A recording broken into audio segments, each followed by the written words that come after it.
Hi everybody, my name is Russell Medley and this is my EDL A56 Module 5, Understanding My Community.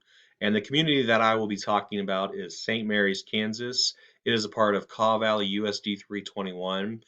And our district serves both St. Mary's and Rossville. Rossville is a community that's about 5 miles on away from us on Highway 24, but I will just be talking about St. Mary's today.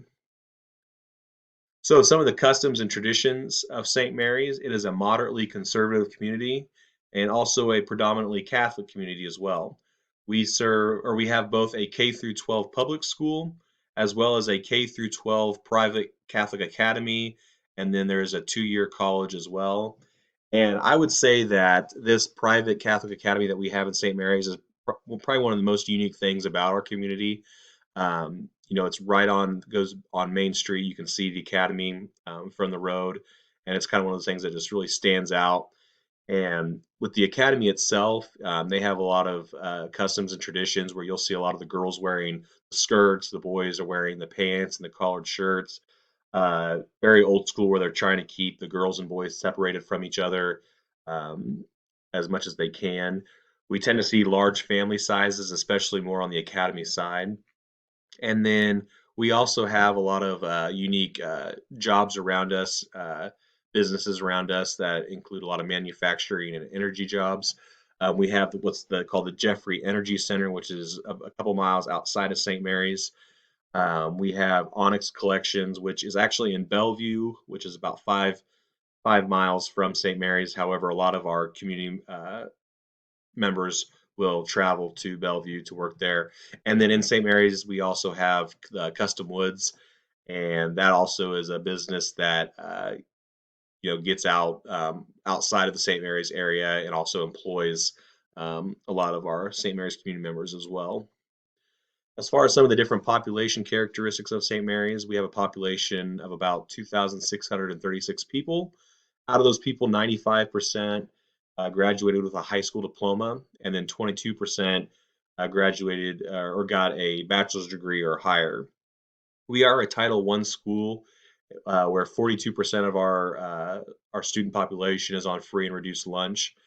In our community, we are about 52% female, 48% male, so pretty close there.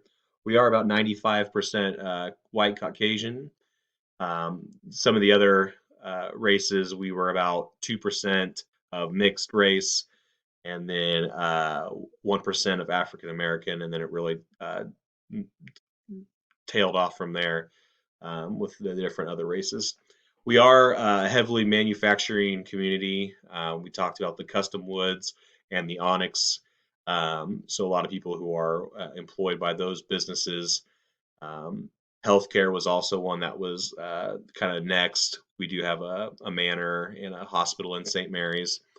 And then obviously education is another high employer with both having the public school and private schools as well. And then like I said, we talked about the public and private divide.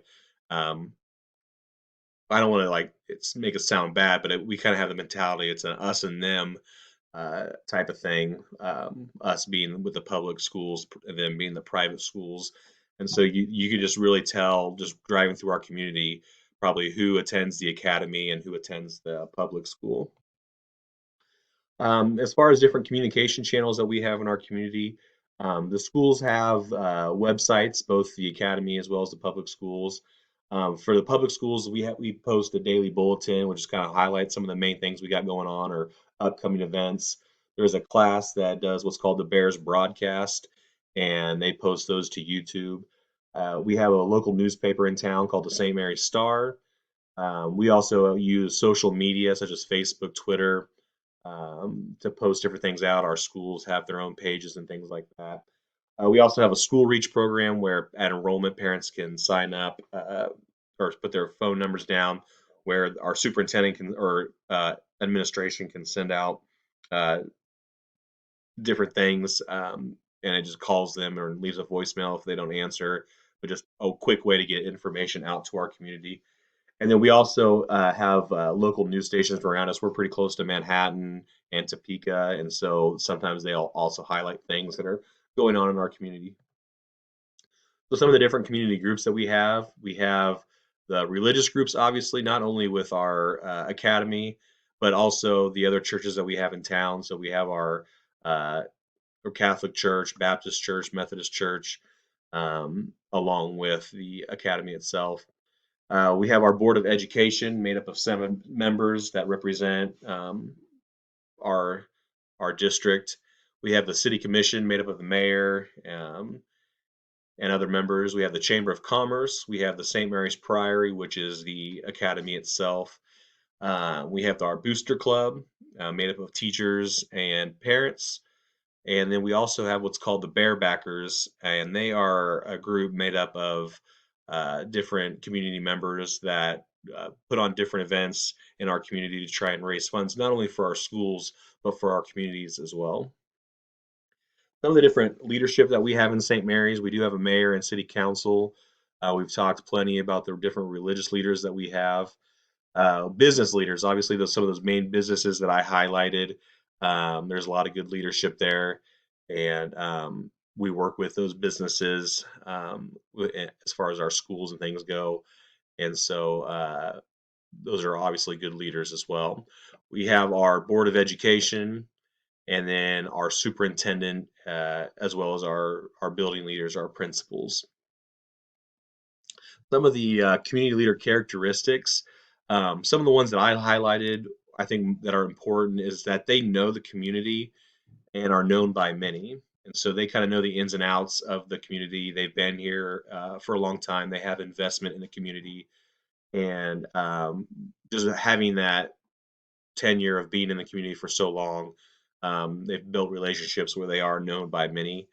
It's also possible that they possess different resources that make them a leader. These could be physical resources, so equipment or land, or like I'm thinking of a city where they have the different things that might be used by others, as well as financial resources. For example, I know the Energy Center in town has a capital outlay that is money that our school can use for improvements and things like that. Um, and so those would be important as well.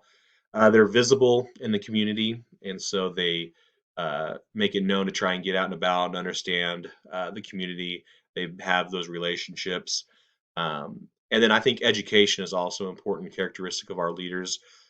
We do have a lot of teachers in our community, and so I think they in themselves are kind of just natural leaders because of them serving the children, having those relationships with parents and things like that, and then obviously our administration with their educational experience, I think qualifies them as leaders as well. Some of the economic conditions of St. Mary's. We talked about the businesses in town that, and like the Custom Woods, the Onyx, the Jeffrey Energy Center. These are businesses that attract a lot of business outside the area. So they're pretty well known around the Manhattan, Topeka, I mean, even way further. And so I think that's been one nice feature about St. Mary's is that we have those businesses. They bring in a lot of jobs, and obviously they're successful, so it's bringing in good money for them as well. We have about a 2.8% unemployment rate, 7.5% sales tax. The average income per resident is about $19,133 a year, and the average median household income is about $47,650 a year.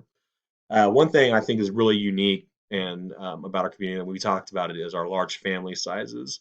And so I think one downside is that having those large family sizes, I think it makes it tough for some families to provide. We talked about the percentage of free and reduced lunches that we have, and so I just think naturally having those large families makes it harder for families to provide for everyone. As far as the political structure in St. Mary's, we do have a mayor and city commission. Our school structure involves the school board, the superintendent, and the principals. As far as the separation of religion, obviously in our public schools, that's not an issue. But with our private schools, the whole backbone of their operations is religion, and so all the decisions they make um, have that religious aspect in mind. Um, that kind of comes into effect a little bit too, is we see it a lot where kids from the public schools might end up going over to the private schools, and then vice versa, where we'll sometimes get academy kids sent to us here at the public schools. We are a Title I school, and so we do receive aid from the government. We get title services. We also have food assistant programs in place. We're taking advantage of that right now during the continuous learning with the coronavirus stuff going on, where on like Monday, Wednesday, Fridays, families can go pick up food free, no charge for their families. And then, all right, so I should say for the students, the kids. Our school is funded by state and local taxes. And then also one thing that we get a nice benefit from is the capital outlay from the energy center. And that's just money set aside to us that we can, for our schools, that we can use to upgrade our buildings, facilities, et cetera. Some of the social tensions in St. Mary's, um, about 10 to 15 years ago, is before I got here at St. Mary's. There was a consolidation of schools, so a lot of area schools that had a grade school got shut down, and then all kids were sent to St. Mary's. And while I don't see it a lot, I hear about things, but I think that was some tension early, where people had to travel a lot further to send their kids to school, things like that. And then obviously we have the natural private versus public school tension. We get those kids a lot, and there isn't any tension with those kids, but there is, you can just tell there's a divide kind of in philosophies and things like that. So that's something that we have to be aware of with our students. Here are some different sources of information got from our not only our school website, the Census Bureau, Chamber of Commerce, Business Directory, etc. So the power structures that are in play in our schools, we have our PLC teams that are grade level and also district. So we'll reach across to the Rossville side. We have a building leadership team in place, and then we also have a district leadership team in place. We have our building principals, our superintendent, and board of education. So kind of following the chain of command there. As far as any multicultural issues, there is really not a lot of diversity in St. Mary's. We are predominantly white community. Two or more races was at 2%, African Americans at 1%. We do have large family sizes, and that kind of reflects those that are on the free and reduced lunches. Our high school does have a Spanish class and club, and then they put on different field trips and things like that during the summers where they'll get to venture out and experience other cultures, but not a whole lot of diversity or multicultural issues that we see in St. Mary's. Power structures, talking about the PLC groups, any issues that they have, they bring those to the building leadership teams. On those building leadership teams, that also includes the building principal. From there, the building leadership team may bring issues to the district leadership team, and on the district leadership team has the superintendent. And then the building leaders and superintendent will then present issues to the school board. And then our school board consists of 7 members.